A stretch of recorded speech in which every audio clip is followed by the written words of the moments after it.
What exactly happens to the biological machine, the physical body, when human consciousness completely exits the material realm? To an observer standing in the room, they see a person made of dense physical matter.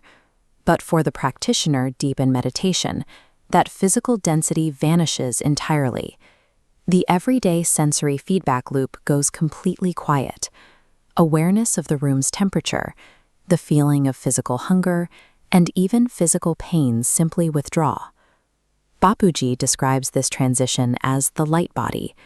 The body is no longer experienced as physical matter, but as something luminous.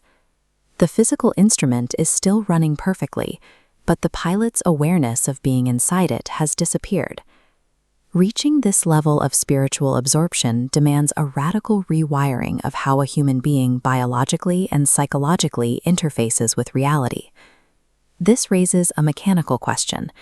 If the mind completely leaves the body, who is keeping the heart beating? This animated diagram visualizes how Bapuji explained the mechanics.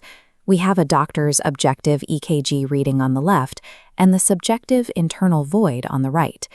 To the doctor, that pulse is normal, yet to the meditator, awareness fades to zero. The heartbeat simply does not exist. Bapuji uses a specific Sanskrit term for this total physiological disconnect, Buddhi Uparam. Buddhi refers to the intellect, and Uparam means to rest. The intellect is completely at rest, wholly absorbed in a higher dimension. The physical body is left running on autopilot. The physical hardware has not shut down. The mind has just stopped observing its operations.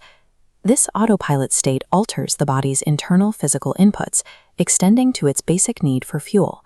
When consciousness shifts into this subtle state, the body functions through a different order of energy.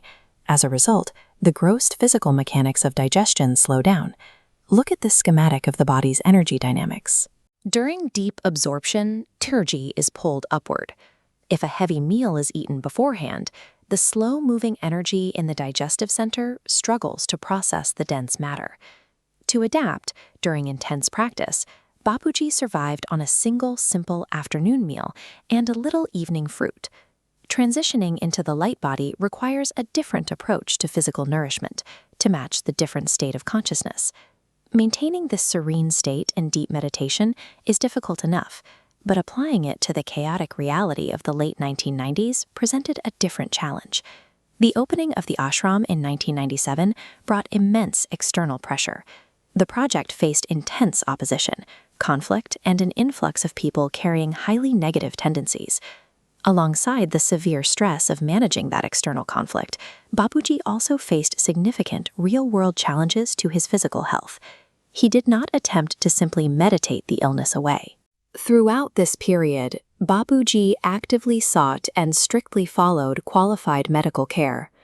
Achieving the light body does not make a person magically immune to bodily decay, sickness, or worldly attacks.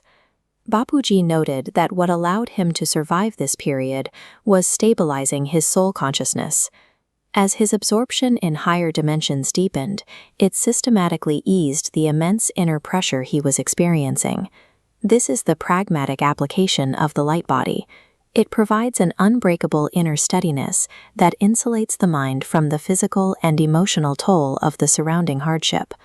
The ultimate goal of profound spiritual practice is not about escaping the physical world. It is about developing the inner luminosity required to confidently navigate and endure it.